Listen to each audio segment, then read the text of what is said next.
Are you ready to rumble? Ladies and gentlemen, welcome back to Lost Kingdoms on PA. We're going to be going to the Colosseum this time to finally advance with the story and take down what little bit of plot we really have remaining. I'm not even kidding, we're going to get a huge info dump this episode on as to our motivations and what's going to be going on. But first, we have to fix our deck. As you can see, we packed it full of some of the most powerful creatures we can muster, full of Dragon Knights, Krakens, Liches, Banshees, and Elephants. Of course, we gotta keep the Elephants, it's really just not an option. Liches especially are incredibly powerful even at this point in the game because they have that kind of double attack thing going for them. They have the initial explosions, which cover a fairly wide area, and then the homing flame, which comes afterwards. Now, it's not always going to hit because the invincibility frames of the enemy may soak the homing flame, but it's still worth putting into your deck at this point. We also have an Evil Eye in there, as you may notice, which I don't actually plan on using, but the Evil Eye is the only way to get one of the creatures in the game. Transforming the Evil Eye, that is one of the only ways to get this creature. So we've got to do it. So, let's head off to the Colosseum and see what awaits us.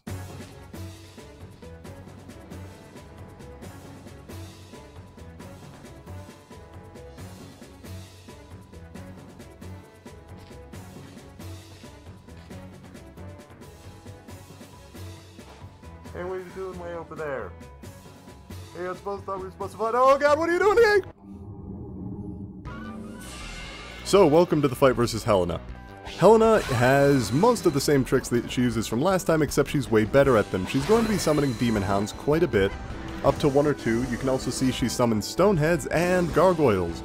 And the Gargoyles and summons like them are really going to be one of the most irritating things about this fight. Fact of the matter is that Helena has a huge number of invincibility frames, as is with her ability to flip through the field.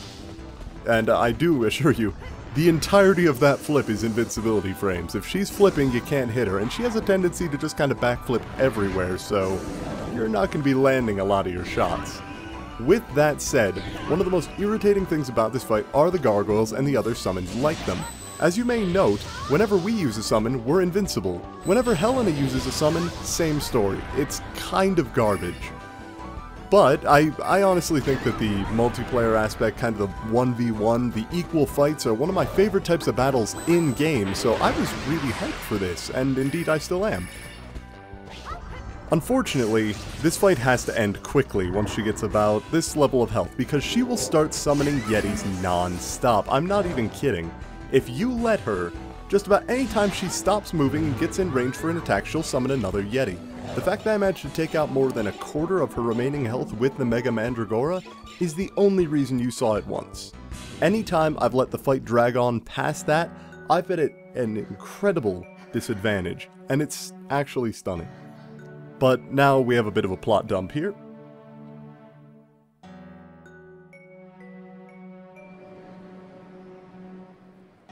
Alright, so a couple of things we learned. A, Other Continent is actually there.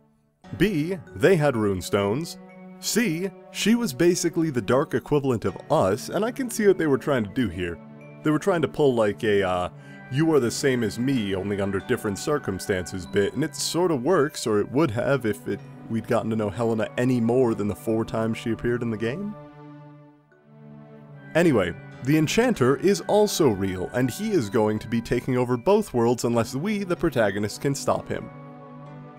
Helena apologizes, and then we loot her corpse. Or rather, the corpse loots itself for us.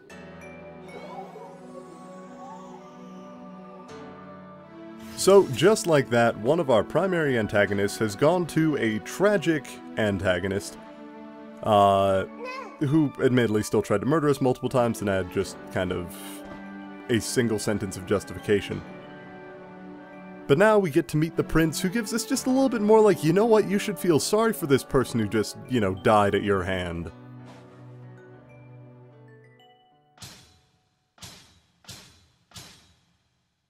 Where's the other princess? I fucking murdered her. But we don't have to replay this level for the most powerful card because it's the zombie dragon. She can actually summon it, it's just uncommon. Also easy to dodge. So, there's that. But that's the entire level, that's the Colosseum. And the reason I think that that's in there is because they really want to... Oh, I forgot to remove a loading screen. Whoops. I think they wanted to show off the multiplayer feature of this game, because Lost Kingdoms does have a 1v1 multiplayer feature. It's pretty stunning in that they built it up so much, and they even said, like, here, you can play file against file sort of thing.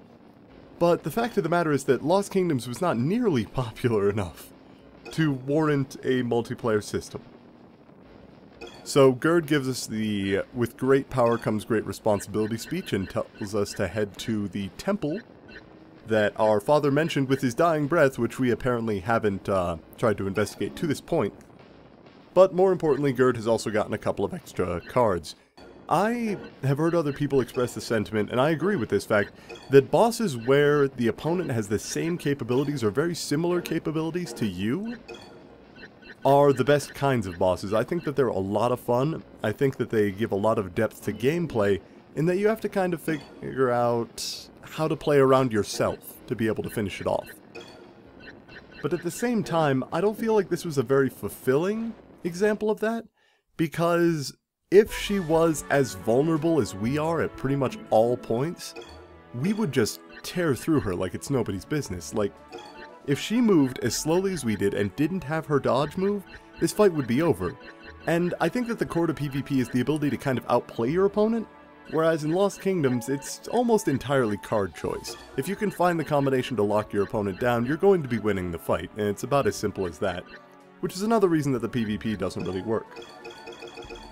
So we're changing up our deck here because we're about to go into a fucking volcano, which, as you imagine, might make grass monsters a little bit worse. However, we are going to pack our deck full of earth and water type monsters because there are going to be both earth and fire type monsters in the field. If we create an entirely water deck, the earth type monsters would tear us to bits.